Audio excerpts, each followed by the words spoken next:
Oh man, you're still watching TV? It's my turn now. Stop it. Come on, go. Please, let me just finish watching. It's gonna be done soon. No, I'm turning it off now. No, Mommy, look, he just won't let me watch my program. You've got the TV all day, man.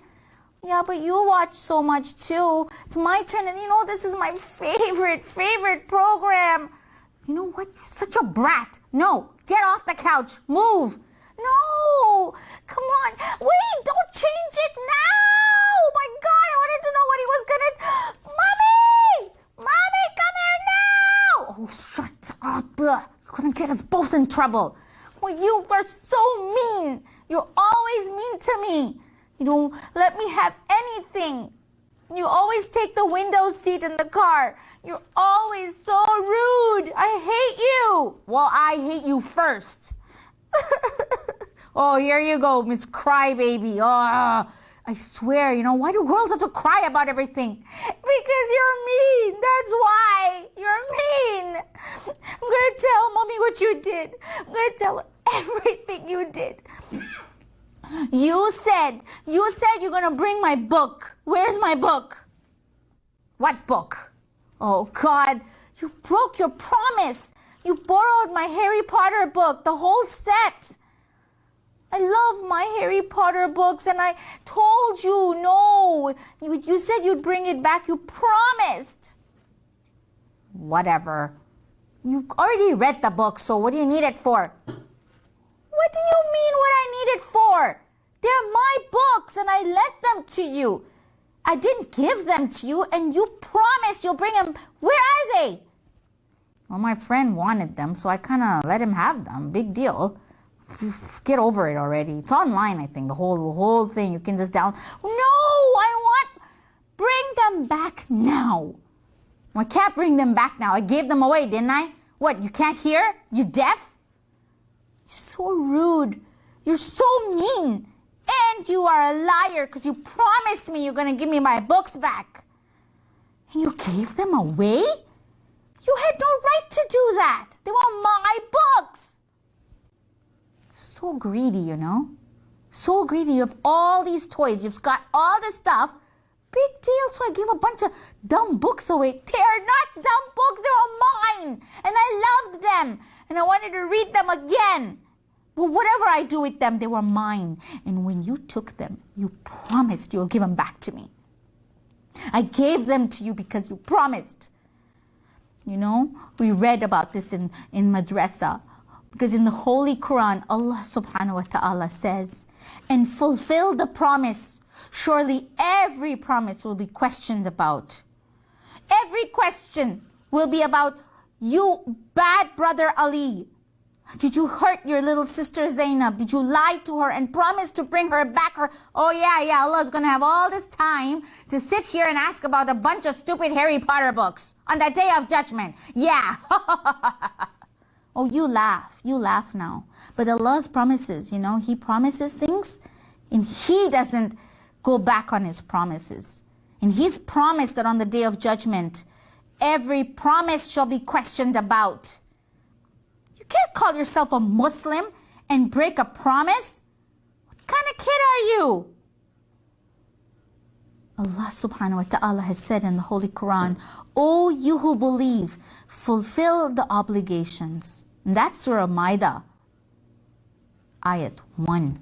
It starts, the whole surah begins like that. Oh man, what are you, an Islamic lecturer or something?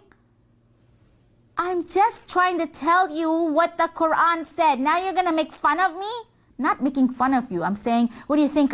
You're holier than thou kind of attitude's going to win points here with me? You're a brat. Get out of here. You're so mean. Telling me to get out? I'm going to tell Mom. I'm going to tell her everything. Yeah, Miss Tattletale's going to tell Mom everything. Go tell her. Tell her. Let's see. I'm going to tell her the bad things you've done around here. You know? Can't stand you. Ugh. Why can't you be like the little sisters my friends have? So cute and sweet and you know, they stay out of their brothers' faces. Whenever I try to be nice to you, you just want to be mean. You just want to be cruel. You just want to hurt me and hurt my feelings all the time. I'm going to tell Mom, and she's going to make sure you understand.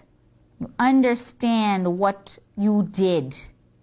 Because that is the meanest thing you've done. Giving away my stuff, my books. I can't believe it. I just can't believe it. Oh, God, I just want to cry and cry and cry. Why do I have such a mean brother? Why? Baba! Baba! Baba! What do you want? Go away. What are you doing? That's my teddy bear. Baba? Baba like teddy? Yes, it's mine. Look at how you're carrying it. It's gonna get ruined. Oh, you. Mwah, mwah, mwah. Nice teddy. Bad teddy, bad teddy, bad teddy. God, what a mean, mean brother I have. He's so mean. He doesn't even care about my feelings. He didn't even let me watch my TV program. He took away my book and gave it away to somebody, and he's so rude. He says he wishes he had another sister. Oh, I can't believe what a cruel brother I have. Baba? Baba cry? Baba? Baba cry? What do you want? Baba, no cry, Baba. Go away. I'm sad right now, okay? Just don't bother me. Baba, no cry. No cry. Laugh? Laugh? La la la la la la. Ooh, blue, blue, blue, blue. Blah, blah, blah, blah. Blue, blah, blah, blah, blah, blah. La la la la la la. Baby, laugh, laugh. Oh, you're bothering me so much. Go away now. Teddy bear, good. Teddy bear. What are you doing to my teddy bear? That is mine. You took my teddy bear, you bad baby. Come. Tasty. You gonna eat my teddy bear? Oh, what kind of silly brother is this? Why can't you be like other brothers? Baba bad. Baba mad. Baba mad. Back daddy. What you taking it out on the teddy bear for? You're gonna kill him. Kill Teddy? Okay, kill. Mama, come on and see what he's doing. He's crazy. Stop your nonsense. Baba mad? Baba mad? Baba cry? Baba mad, Baba cry, Baba sad, Baba angry. Yeah, really angry. Get out of here, you little brat. Baba mean, very, very, very mean. Mama! Oh, Lord, now I'm in trouble. Mama! Look, Mama! Oh, God, now I'm in trouble. He's gonna tell Mom everything. What a little brat. And he's playing with my teddy bear. Oh, crazy kid. This is a terrible day. Zainab? Yeah, Mom? What? What happened, Mom? You know exactly what happened. Why is your little brother crying? He's crying so much. Oh, he always cries about everything. It's got nothing to do with me. Are you sure about that? Because he told me that you were angry with him. How does he know? He can't even talk, Mommy. He talks enough. that I can know exactly what you did wrong. Now it's gonna be all about getting me in trouble. Well, I don't want to get you in trouble, Zainab, but you are a very sweet girl. That's why I love you. You have a beautiful heart. And I know that you struggle with some of the things that your big brother does to you. Yes, Mom, I have all sorts of things to tell you about that. We'll talk about that. But first, I want you to understand that the way you're treating your little brother is a lot like how your big brother treats you. No, I'm not that bad. I think you are. I mean, would you want anybody to suffer like you do when your brother hits you and is rude to you and hurts your feelings, makes you cry, makes you feel like you're not a nice sister? No, I hate that. I would not want my enemy to feel that. I would not want anybody to suffer the way I do, because my brother is mean to me. And I didn't even do anything to him. He's just always mean. Get off the couch. Stop watching this. Takes away my things. Just hurts me all the time. I can't understand how he can be so rude, you know? Always rude, rude, rude. Well, Zainab, you're saying you wouldn't want anyone to feel the way that you do. But have you realized that the way you treat your little brother, the way you treat little Hassan, that makes him probably hate you like you're hating your brother. He's just a baby. What does he know? Oh, he knows. You know, when you were crying, I think he was trying to comfort you. I think he was trying to make you laugh. How do you know? Well, mothers kind of know what's going on in the house. And I know that when you're sad, he can't take it. And he wants to make you feel better. Yeah, but I needed my space, you know. He's always coming to cuddle and kiss me and just barges into my room. He's a baby. He's a baby. He doesn't know that people need space. When he sees sad people, he wants them to be happy. He wants to make you laugh. But he took my teddy bear. Well, he is a baby. He doesn't know. He doesn't know that you don't just take people's things. And you could tell him nicely. If you have a precious toy that you don't want your little brother to play with, you have to wait when he's not looking and you just kind of quietly put it away. Or you can just come to me. Don't try to do it yourself, because that just makes him hate you and breaks his little heart. You know, he cries because he can't talk. He can't even express what he's feeling. He's going to grow up feeling hated the way you feel hated by Ali. Oh no, I don't want that to happen. You know, when Hassan was in your tummy, Mommy, and I was like waiting for him to be born. I was so excited, and I said he's going to be my favorite, my baby. And I'm going to teach him everything, and he's going to come out to the park with me. I'll take him on the swings and the slides. And I don't want him to grow up not liking me. I want us to be friends forever. We're going to have the relationship that I didn't have with Ali. What have I done? I've done the same thing my big brother does to me. Oh my God. I'm terrible. Well, I think realizing that is very important, because when you do that, you are one step to becoming a better person. Please make an effort. Mom, why is Ali so mad? Why? Why is he always so angry? You know what he did, Mommy? He just changed the TV channel when I was watching. And then, you know my Harry Potter books? He borrowed them from me. He told me he's going to give them back.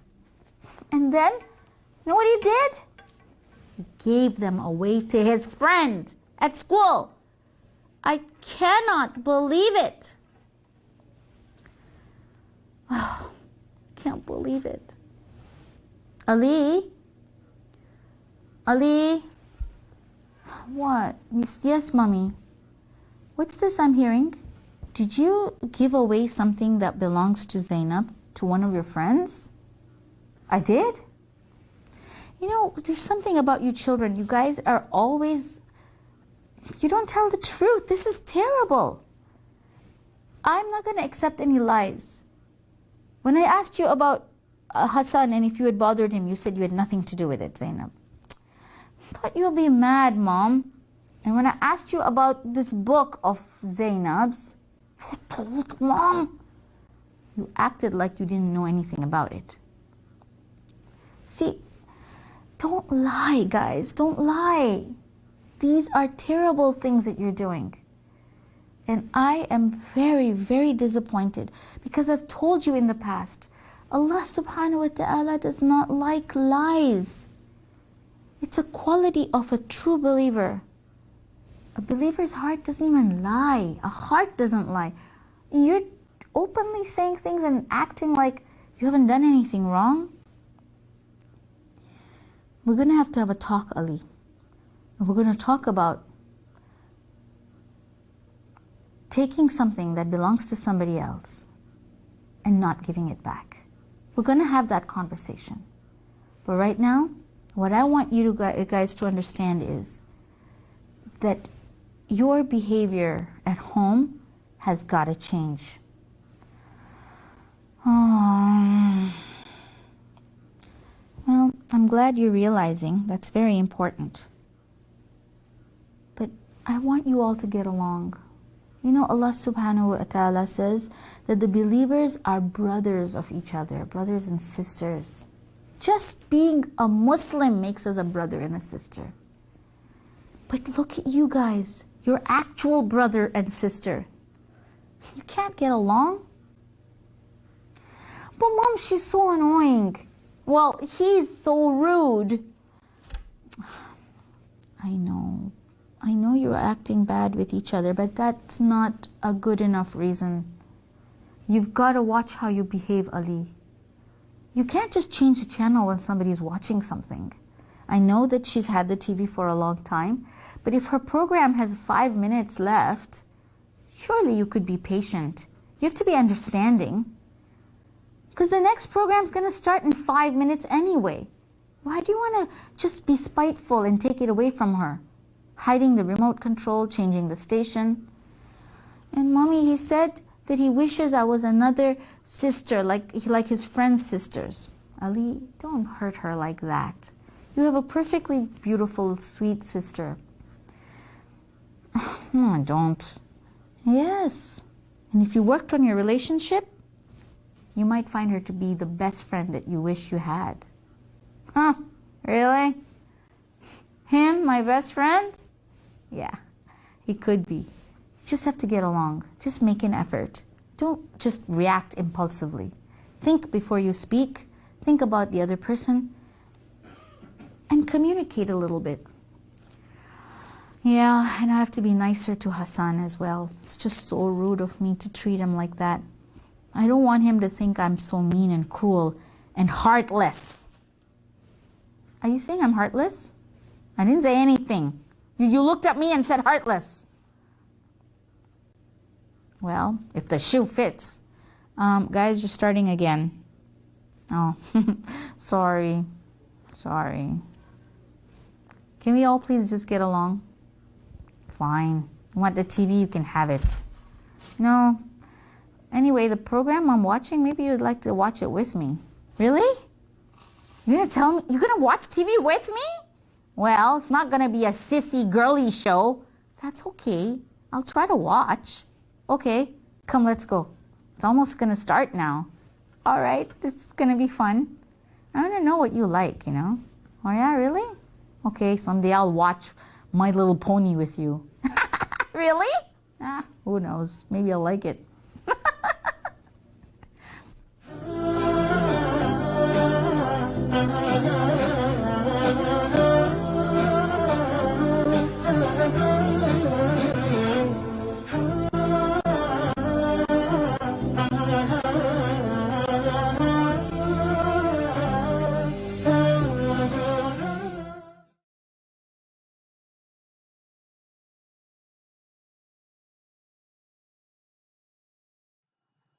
بسم الله الرحمن الرحيم والحمد لله رب العالمين ثم الصلاة والسلام على أشرف الأنبياء والمرسلين سيدنا محمد وعلى آل بيته الطيبين الطاهرين اللهم صل على محمد وآل محمد.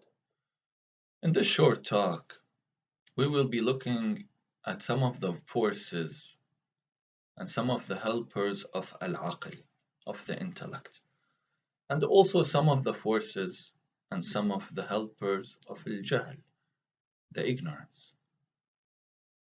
And I'll begin with an important force, an important helper of the aql, of the intellect, and it is the virtues.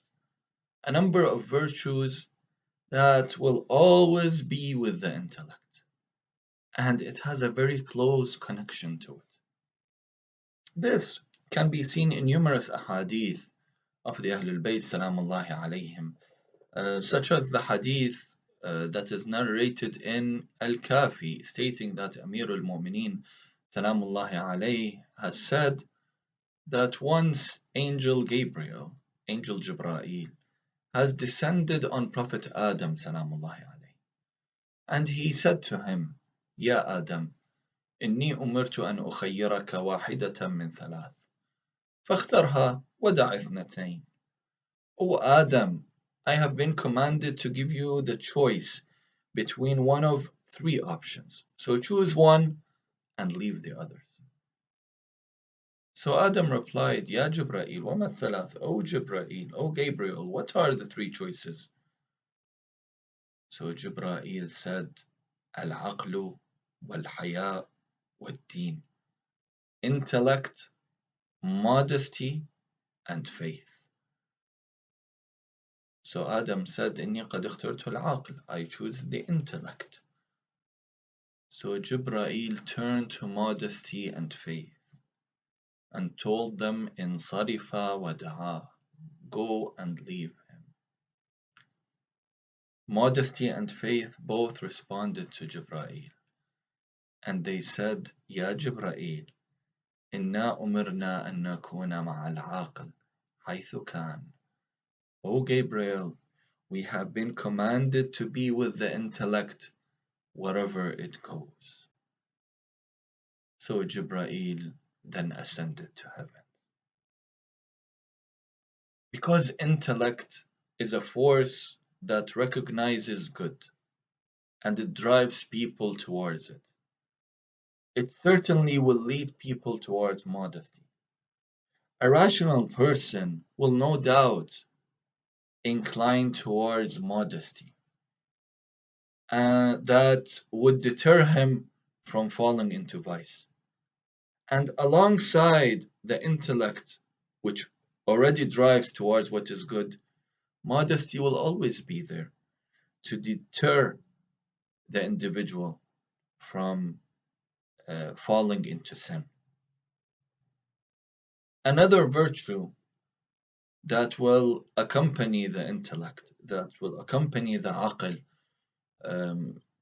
as we have seen in the words of Amir al-Mu'mineen, is a deen, is faith. Faith and piety will drive us closer to what is good, and it will also deter us from falling into sin and falling into vice.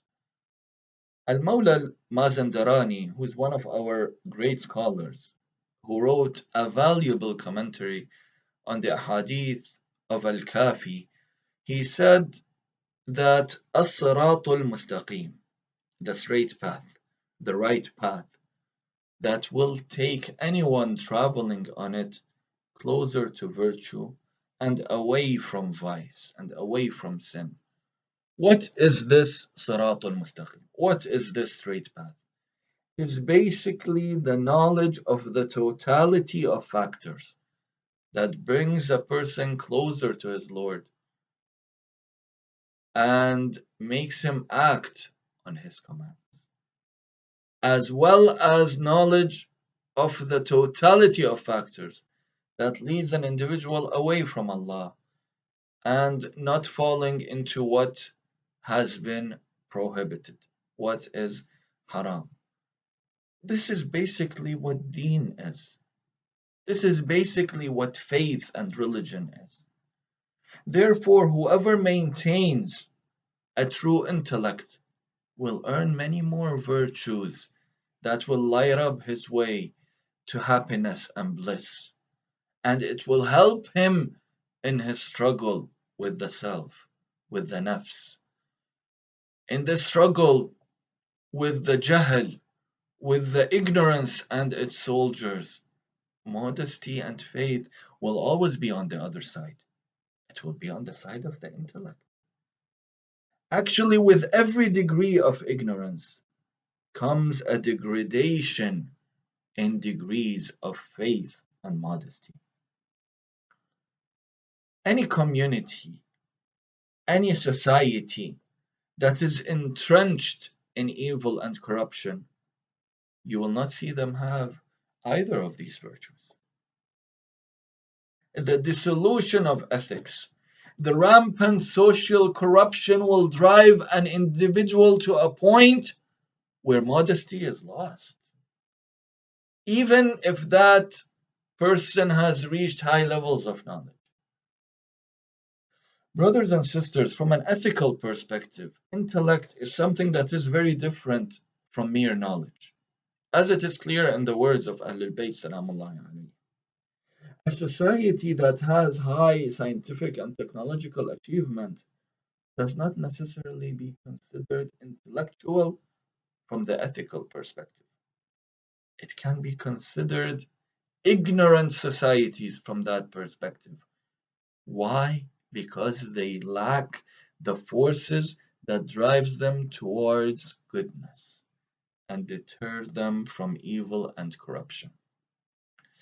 A society that lacks modesty and faith do not differ in their ignorance from the ignorance of Arabia before Islam, where faith, modesty, and the drive towards virtue was non-existent.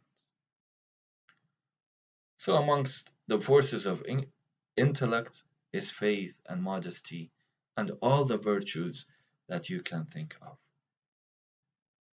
So we saw the forces of intellect. Now let us have a look at the forces of ignorance, the forces of al-jahl. The forces of ignorance that we will be discussing in this series are three: desire, anger, and illusion. Desire is a faculty of great importance within the human self. And it has two essential acts under it. One is appetite and the desire of food, and the other is the sexual desire. So let's look at the first act, which is to satisfy your appetite, to satisfy your desire for food and drink. As you all know, the act of eating itself is essential to human life, both from a physiological level and a social level. If we do not consume food, then we would not be able to sustain our bodies. We would not be able to continue to live in this world. As you all know, food is the fuel to our body. And because the body is a tool through which the soul acts and functions, the soul's worldly actions depend on what? It depends on a living body. Therefore, a healthy diet is essential not only to sustain the living body, but also for the soul to continue its activities in this world. Also, our natural desire is to satisfy our appetite. And it is a means to reflect on and appreciate the blessings of Allah that are bestowed upon us through food and drink. Yet, this faculty, the faculty of desire, does not have the ability to reason. Its only goal is to consume. It does not distinguish between halal and haram. between what is lawful and what is unlawful, between what is allowed and what is prohibited. It does not distinguish between what is little and what is plenty, or the effects that each of these would have on the body itself and on the self. It only seeks to be satisfied and to nourish the body through consumption. Therefore, there must be another faculty within the human being that controls this one and organizes its affairs, or else it would cause many problems for the individual on both the physical level and the metaphysical level. Here we see the role of the intellect, the role of the aql in regulating, in controlling, and in supporting this faculty, so that it only acts in a way that is beneficial to the body and that is beneficial to the soul. We see many ahadith, many narrations of the Ahlul Bayt salamullahi alayhim that emphasize the importance of food and its effects on both the human body and the soul. The body is connected to the soul, and the soul at the level of the body develops along with it. Therefore, if the body is nurtured with pure, with halal food, the soul will also be purified. However, if the body grows on impure, on haram food, then that will lead to the impurity and the corruption of the soul. We notice that the hadith of Ahlul Bayt, which is related to food, focus on the effect of food on the body and the effect of food on the soul. Let's look at the hadith which talk about the effects of food on the body itself, which of course would have an effect on the soul, since the soul and the body are related. The body is the primary tool for the soul's physical actions. That is why we see an emphasis in the hadith of Ahlul Bayt on refraining from overeating, because it has negative effects on the body, and for sure it will have that negative effect on the soul. It is narrated by Shaykh al-Saduq in his book Al-Khisal that Amir al-Mu'mineen, Imam Ali ibn Abi Talib salamullahi alayhi, said in his will, in his wasiyah to his son Imam al-Hasan al-Mujtaba alayhi salam, he said, Ya bunay, ألا أعلمك أربع خصال تستغني بها عن الطب. O son, would you like me to teach you 4 characteristics, 4 qualities that will allow you to live without the need for medicine? Imam al-Hasan salamullah alayhi said, yes, Ya Amir al-Mu'mineen, yes, O commander of the faithful. So the Imam said, لا تجلس على الطعام إلا وأنت جائع. Don't sit on a table, don't sit at a table to eat except when you are hungry. ولا تقم عن الطعام إلا وأنت تشتهي.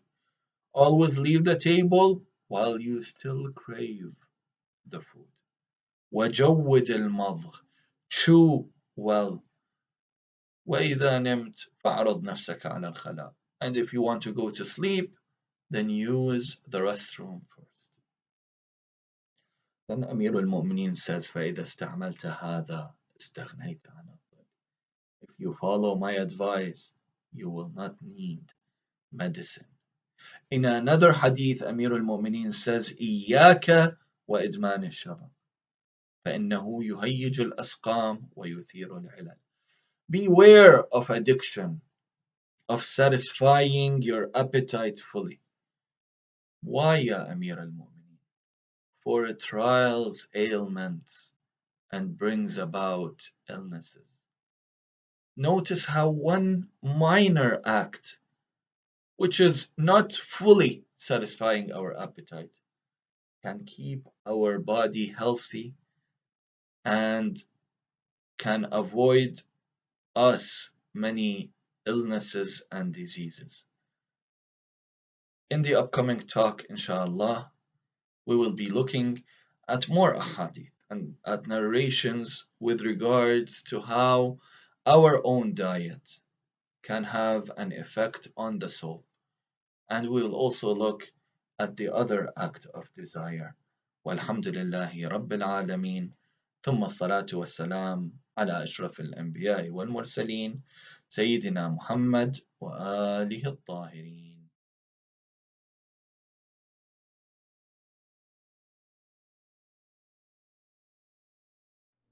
Does your mindset have any impact on your life? And if so, just how important is your mindset? After decades of research, world-renowned Stanford psychologist Carol Dweck shares her research into the psychology of the mind. This book has been recommended by everyone from Bill Gates to Guy Kawasaki. Kawasaki says that if you're a manager or a parent, a form of manager, then you should drop everything and read this book right away. Or Gates, where he says that everyone, from himself to his colleagues to people at his organization and foundation, this book has changed the way that they think about students and their success. So what is so impactful about the way that Carol Dweck argues her case and her points? Well, she says that everything depends on our mindset, and our mindset makes all the difference. We can either have a fixed mindset or we can have a growth mindset. And which one we choose makes all the difference. She shares the story of her going to a school. And this particular school, it didn't give failing grades. It actually gave not yet grades to people who didn't pass. And she said this was a beautiful way of looking at our life and how to grow. That we're not yet there, but yet if we adopt this idea that we will eventually get there if we put in the work, it can make all the difference. The book argues that there are essentially two mindsets, fixed and growth. And this will come up again and again. And you need to ask yourself, which one do you fall into and how can you make the transition, if you can make the transition, to the growth mindset, which can make all the difference. So let's dive right into the book. Major idea number one, our mindsets are shaped by our belief and determine whether we grow or not. Most of our physical bodies, our height, our hair, our facial features, most of them are sort of set in stone, and we don't have as much impact as we would like on them. Yet at the same time, what about our minds, our psychology? Is that set in stone, or do we have any control over our mindset? The author argues that actually we do have control over our mindset, and the mindset that we adopt makes all of the difference, either fixed or growth. The fixed mindset believes that life is fixed. There are black and white views of the world, and often the fixed mindset is characterized by blaming others for their lack of success. On the flip side, the growth mindset is one that believes that you can actually change your life. You can learn, you can grow, and that failures are not permanent, they are temporary setbacks that are there to help you grow. These types of mentality, the growth mentality, is what can help you achieve the success that you are striving for, that you are dreaming for. That when a setback hits you, you realize that this is an opportunity to learn and grow and not stay there forever. On the flip side, the fixed mindset believes that life is set in stone and there are no changes. They're quick to judge others, and the fixed mindset is just limited in terms of the way people look at the world. By the way, the fixed mindset is not just limited to people, it actually extends to organizations, the same way that the growth mindset does. The author argues that certain companies, particularly certain management consulting companies, and the big ones at that, they adopt a fixed mindset of seeing the world. Why? Because they recruit people out of very famous and prestigious institutions. And although this may not be bad just in and of itself, the mindset that is underlying this is that people don't change, and people are fixed in the way that they're going to be. And therefore, when they recruit these individuals, the result is that they stay stagnant in their positions, and many times they do not grow. So this organization, by virtue many times, is an organization that is not growth oriented and is more fixed oriented. So consider, are you as an individual an adherent to fixed or growth mindset? And is your organization, your institution, your foundation a growth mindset organization, or is it a fixed mindset organization? The next major idea in the book is that the growth mindset enables development and growth at the individual level and further beyond that. Take, for example, a situation where a student rises to the challenge of a math problem. Does the student say that this is a problem that I can't solve? Or do they begin to say that this is an exciting opportunity for me to see if I can find a solution and solve this problem?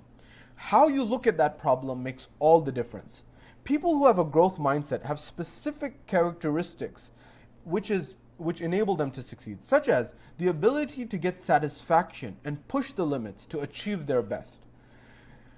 And in order to do this, they're always thinking of improvements, and they welcome problems on board. This makes all the difference.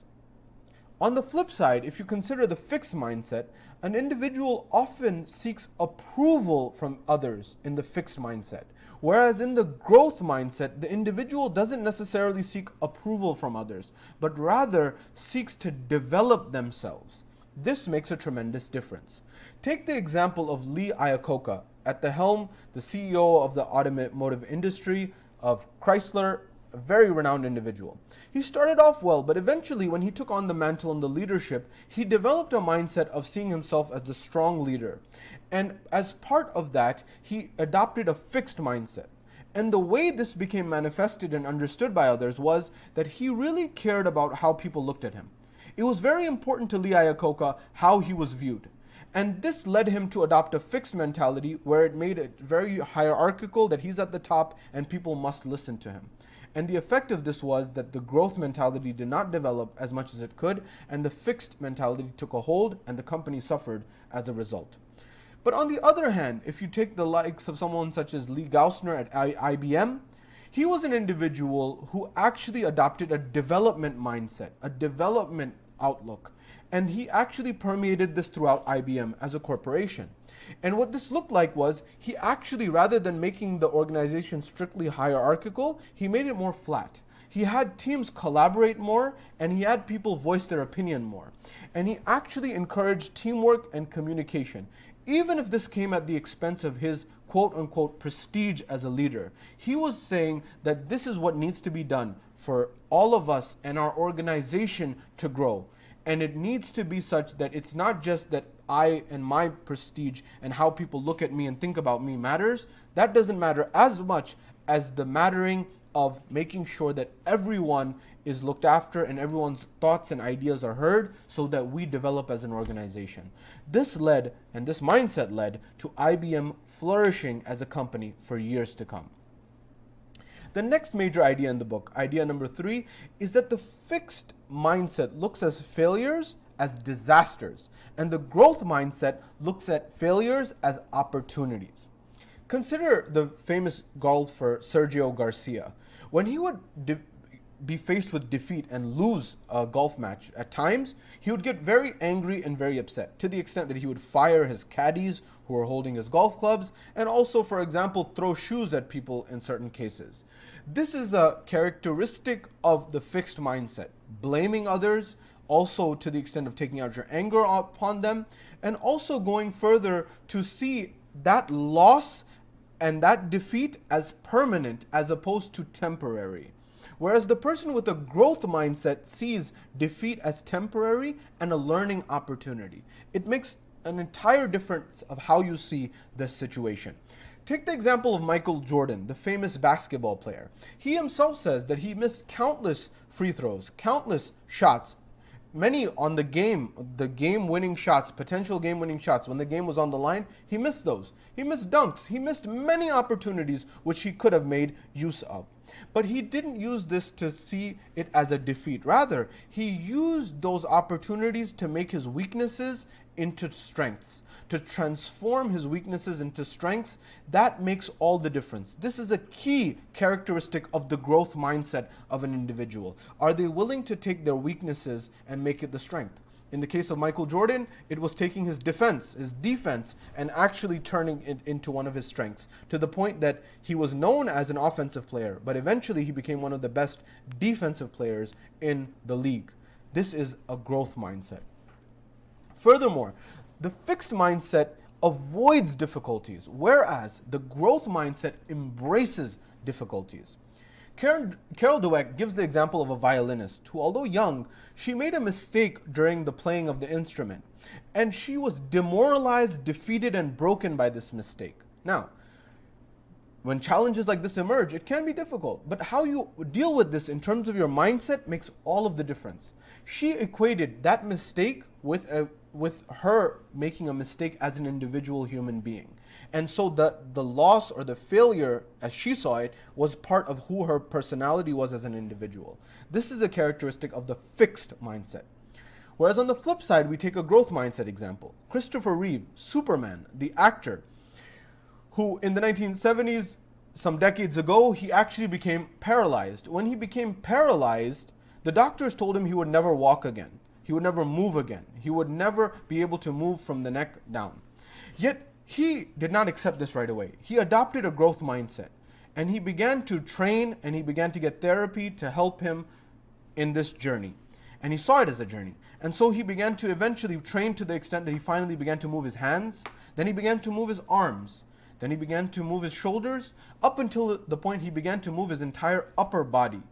The same doctors that had told him that he would never be able to move in any part besides above the neck began to now say and be astonished by what happened.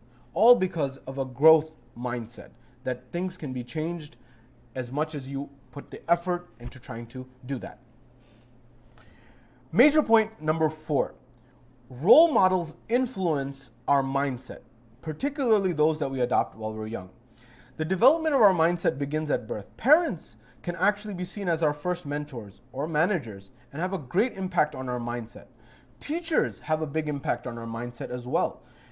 Take, for example, a teacher who tells their students a math problem, for example, or literature only has one solution or one interpretation, versus the teacher who says that this math problem has several ways to solve it, that you can still get to the same solution. Or, for example, literature has multiple meanings. This second teacher who says that there are different ways to get to the same conclusion or some conclusion, that's a growth mindset, as compared to the mindset that is more focused on doing it one set way. Also, role models such as managers have a big impact on individuals and organizations and whether they grow or not. Do they encourage growth, or do they adopt keeping things the same way that they've always been? This can have a huge impact on whether the organization grows or not. Or furthermore, celebrities and famous personalities, the people who you idolize and the people who you look at for guidance, have a big impact on what mindset you adopt in life. The final major idea from the book, which we will be sharing here, is that anyone can adopt a growth mindset. It's not fixed, that if you have a fixed mindset today, that you will always have that. You can actually make efforts and make a transition from a fixed mindset to a growth mindset. The same way that Christopher Reeve had a growth mindset, the same way that Michael Jordan had a growth mindset. With a little bit of practice, you can go a long way and actually develop a growth mindset. Take, for example, a situation where you drop a plate. When you drop a plate and it shatters to the ground, a fixed mindset will say, I am so clumsy. And what's happening here is you are equating the breaking of this plate with you as an individual human being.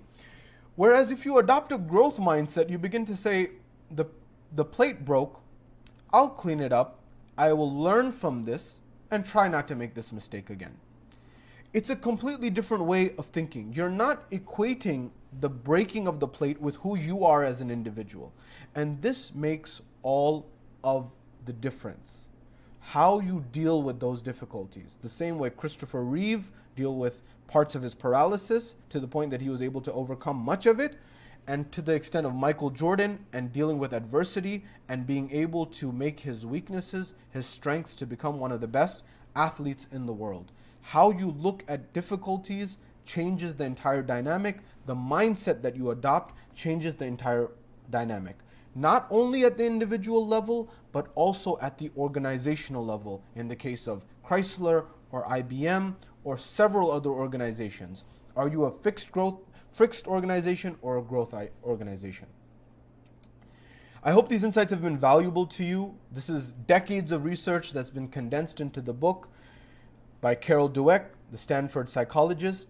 And there's so much more insight in the book. And I hope you'll give it a read so that you, as a parent, as a manager, as a leader, can inspire yourself to have a growth mindset and also inspire those who look up to you, your children, your team members, the people in your organization and community, to become the best that they can possibly be by adopting a growth mindset and achieving all the success therein.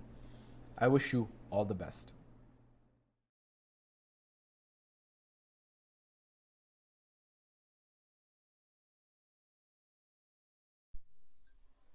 أعوذ بالله من الشيطان اللعين الرجيم بسم الله الرحمن الرحيم الحمد لله رب العالمين والصلاة والسلام على رسوله الكريم وعلى آله الطيبين الطاهرين المعصومين أما بعد فقد قال الله عز وجل في كتابه المجيد وفرقانه الحميد بسم الله الرحمن الرحيم وأقيموا الصلاة وآتوا الزكاة واركعوا مع الراكعين صدق الله العلي العظيم.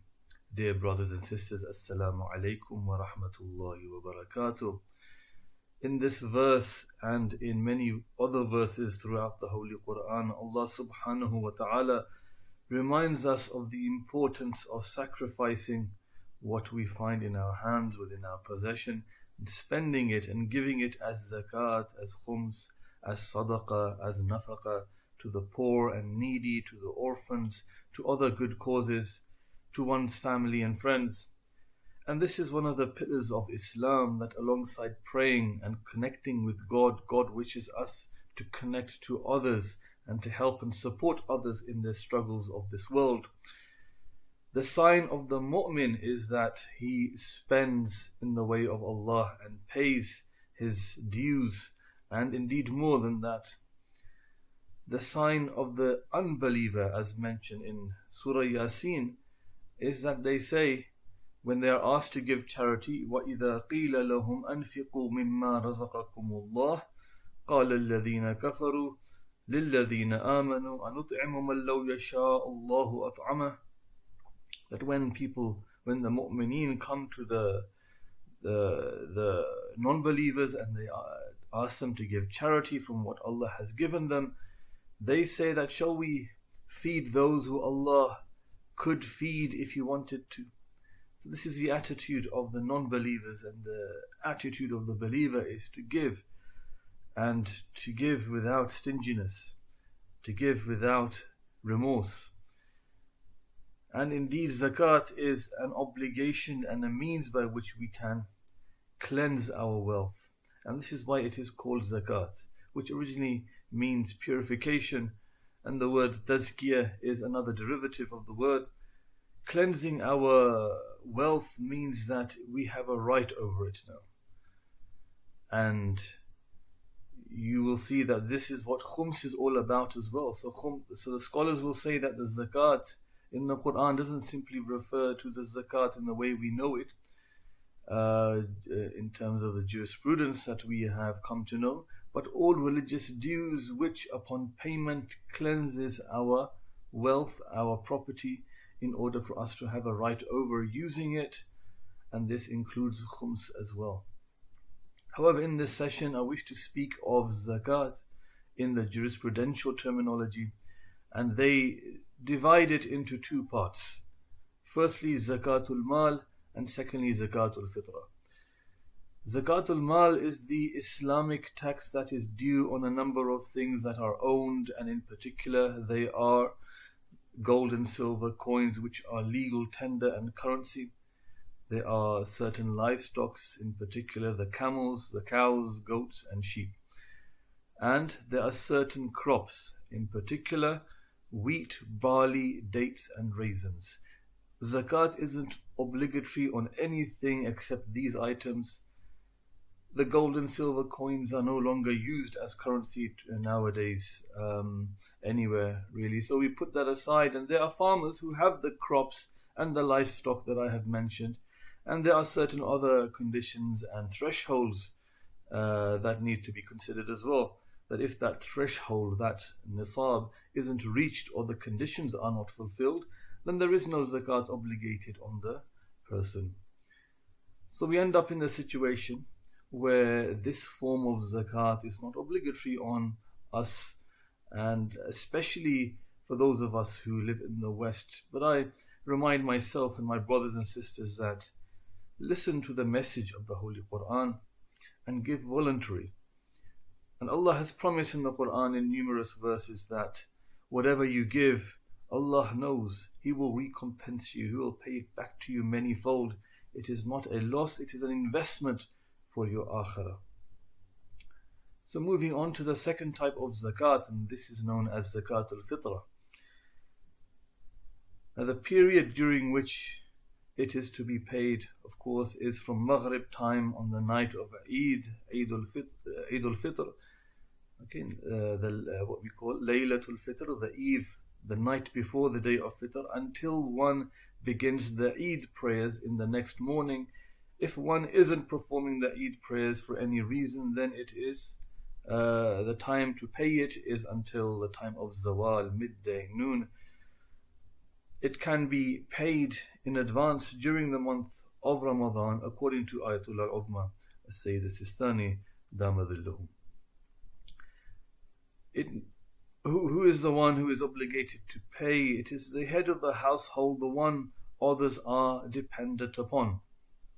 He or she will need to pay it for themselves and for all those who are their dependents on the night and the morning of Eid. Whoever is there as that person's dependent, even temporarily, such as guests. Not guests who have just come for dinner, who have just dropped by for tea, but guests who one can say are being maintained by the host. They are supported by the host. So one would need to at least stay the night for them to be in this category and for them to be relieved of their own obligation to pay zakat al-fitrah, and it will be upon the host to pay the zakat al-fitrah for him. Now, how much is to be paid? The person paying will have to pay a poor person approximately 3 kilograms of staple food, such as wheat, flour, rice, lentils, dates, etc. Whatever is common in the place where it is going to be given. And this is 3 kilograms per head. So for every member of that household, including proper guests who are remaining there for some time, and they are dependent upon the host. So for every head, for every person, a child, even if there is a non-believer who is dependent on the head of the household, there is a payment of 3 kilograms per head. And it is to be given to the poor and the needy with the condition that they are Shia and that they will not use it for sinful purposes. If a person who is giving it is not Hashimi, okay, he doesn't have a lineage, a paternal lineage going directly to Hashim, the great-grandfather of Rasulullah sallallahu alaihi wasallam, then his zakat cannot be given to a Hashimi. So that must be borne in mind.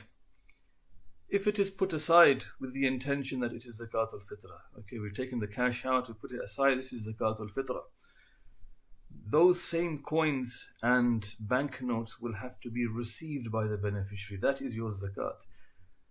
It cannot be exchanged for any other cash, unless one receives permission to exchange it for other cash from the marja or his wakil. So this must be taken into consideration when we send cash overseas, for example. What we can do is appoint someone overseas to act in our stead as, for example, my appointed wakil, to pay the zakat al-fitrah to the poor on my behalf, and then I can then repay him later without myself putting that money aside. We ask him, the wakil, to on the night of fitr to make that payment on our behalf. So these are the basic ahkam of zakat al-fitrah. We ask Allah subhanahu wa ta'ala to cleanse our wealth and thus cleanse our souls through the paying of zakat, through the paying of khums and all dues that are upon our shoulders. وآخر دعوانا أن الحمد لله رب العالمين وصلى الله على محمد وآله الطاهرين.